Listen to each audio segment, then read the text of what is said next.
We're speaking to Tina Cole, who's in transit at the moment. We're trying this out as she's driving. Hope you can hear me, and thank you so much for being on the show. Well, thank you very much, Dave. Well, let's talk about the title of this book. It intrigues me. My Three Lives. Obviously a bit of a play on the title My Three Sons, but exactly what three lives are we talking about here? The three lives are my life until I got into television, till my first contract. Mm-hmm. So the first 20 years, or 19 years, I guess. And then my years in the business, as a major player. And then my life after. I see. And I would think these three lives are all special in their own way. They are. I had an amazing life as a young girl because of my parents. It's funny, I've talked about this with my cousins. We didn't realize what our parents really did. We didn't know about their notoriety or, it was just family. And we'd get up on stage with our moms. We'd go to Las Vegas when my dad was a musical director for Rosemary Clooney or Phil Harris or, whoever. It just was kind of life. Right. And it was magical being surrounded by I had six moms with the King sisters. Right. And I had 20 brothers and sisters with the cousins. We were that close. I associate the King family with Christmas, and I always think of those TV specials and those albums. Oh, do you have a thank favorite Christmas memory? Golly, we have so many. One of the really most wonderful was when the King family, was our first show. And that December, we went to Harris Club at Lake Tahoe. And the sisters all Bill Hare had given them chalets out, overlooking the lake with a cook and a maid. And right. And Shotzi and Pierre, that was one couple. And they had an ice cream bar backstage in the dressing rooms for the children, for the little kids. Anything you could imagine was, this amazing ice cream bar. And my cousin Cam said the reason I've been in therapy so long is because as a little kid, every night it snowed at 10 o'clock. And we were dancing the Christmas waltz. And it's hard to beat that. An ice cream bar sounds pretty good now. That would be fine for an adult. Can I ask you about the four King cousins? I mentioned it was an offshoot of the King family, and you had your own identity, though, as contemporary pop stars outside of the larger family unit. We did. We started out, they were going to do the John Davidson show, which was a replacement for Perry Como, the Kraft Music Hall one summer. And they needed some girl singers to back him up. And they called the King family and said, hey, do you have any gals that, could do the show? 5 of us were able to do it. And we were going to do just, one shot. And we ended up being regulars on the show every week. And we loved it so much. One of my cousins decided she needed to go to college, so we became the four King cousins. And then John and George Carlin asked us to go with them on the road. That was our real first four King cousins gig. And from there, we played every major venue there was in those days. We were at Disney World and Disneyland probably 10 times a year. All the big hotels. We even did a one-nighter in Cannes in France. A one-nighter, if you can imagine. And it was only because we opened at Disney World the next day, so we had to just do one show. We had 2 days there, one to rehearse and one to do the show. But we had so much fun. Again, family. I did a couple of things on my own. I opened for Bob Hope in Alaska. I opened for Rowan and Martin in Australia. And besides being a little scary being on my own, it was not as much fun. I loved the harmonies. When you're used to singing those full 4-part harmonies, it's really hard just to do a solo thing. Well, and in the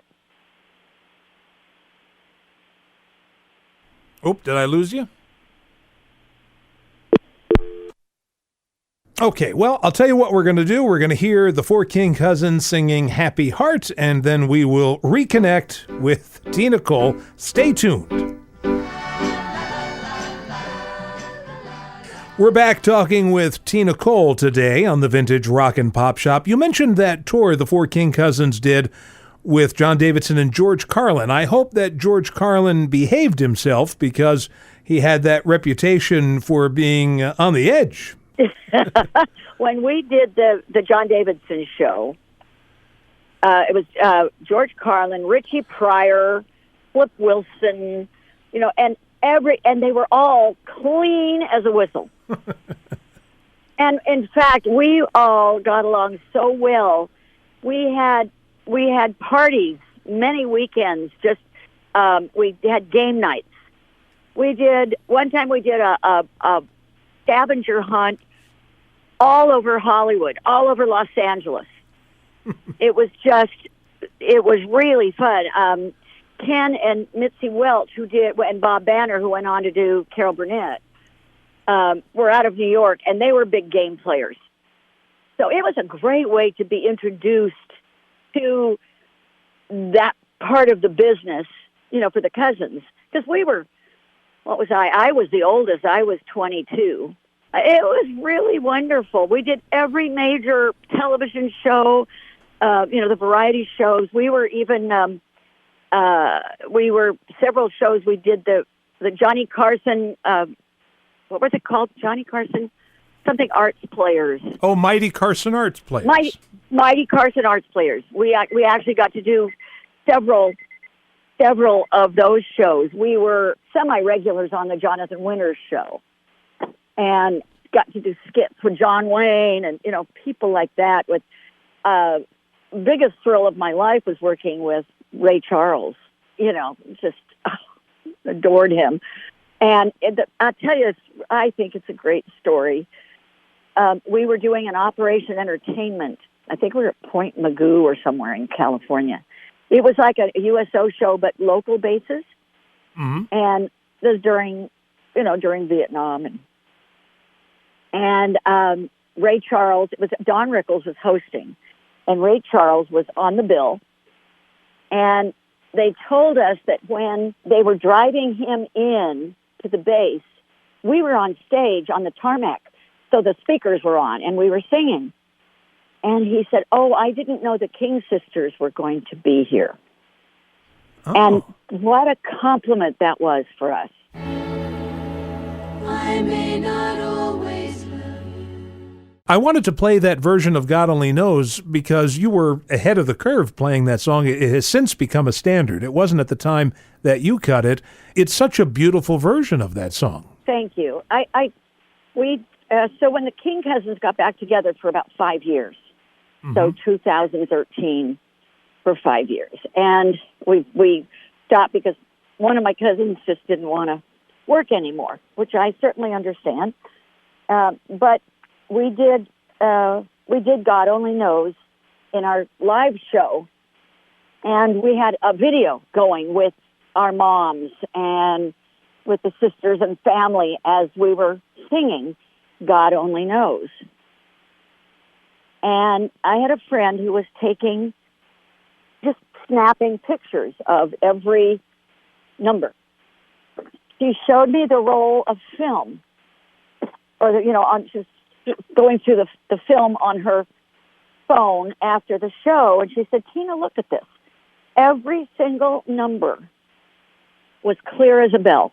Every picture, except God Only Knows." God Only Knows. This is crazy, but the picture had these auras. It was all auras. And my mother had breast cancer. There was a big And we were told, oh, the King sisters, the sisters, your moms will be with you on stage. We'd been told that for our first show. Mm. This picture showed these 4 auras with us and a big cancer ribbon right where my mom would have stood. Wow. Crazy. Yeah, it was like I carry that picture with me every day in my date book because it was like they were there. Wow. Crazy, huh? That's fascinating. You know, Yeah. before I let you go, it seems a strange segue I'm going to make after that story, but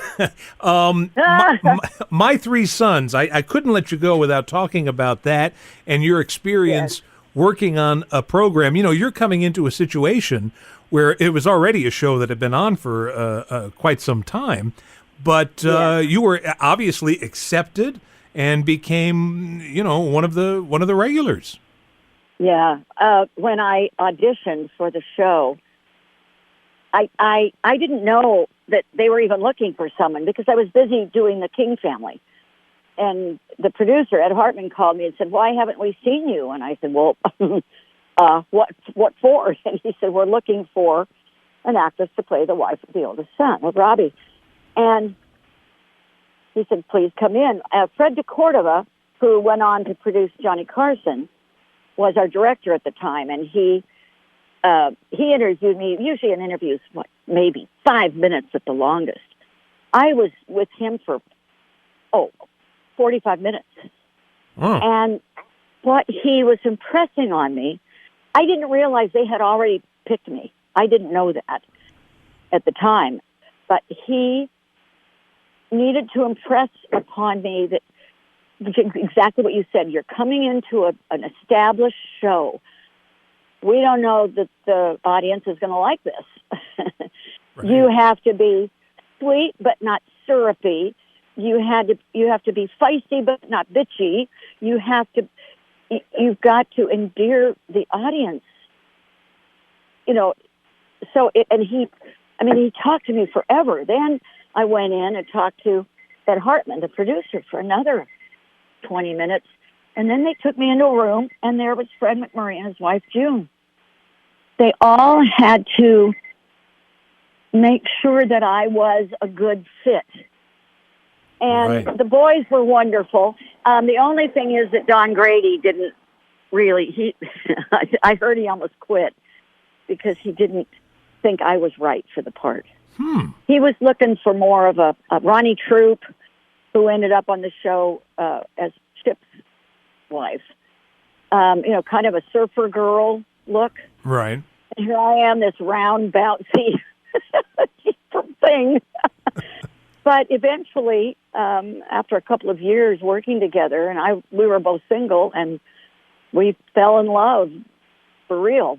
Yeah, you certainly won him over. That's for sure. I guess I did. Yeah. But what was wonderful is the show that I had, the triplets, that actually delivered the triplets. Yes. Was the #1 Nielsen rated show, and I got a wonderful telegram from Milburn Stone, who played Doc on Gunsmoke. Mm-hmm. And he said, "Welcome to the rarefied air of the top of the Nielsen's." So the boys, Fred, and of course Bill Demarest was just my favorite, and they were just wonderful to me. And it was just the greatest experience. I think about it now. I was on even Hawaiian Eye, which was a kind of a fun show. That's my first show. Right. But being remembered for the King family and my 3 sons is wonderful because those shows touch people's lives.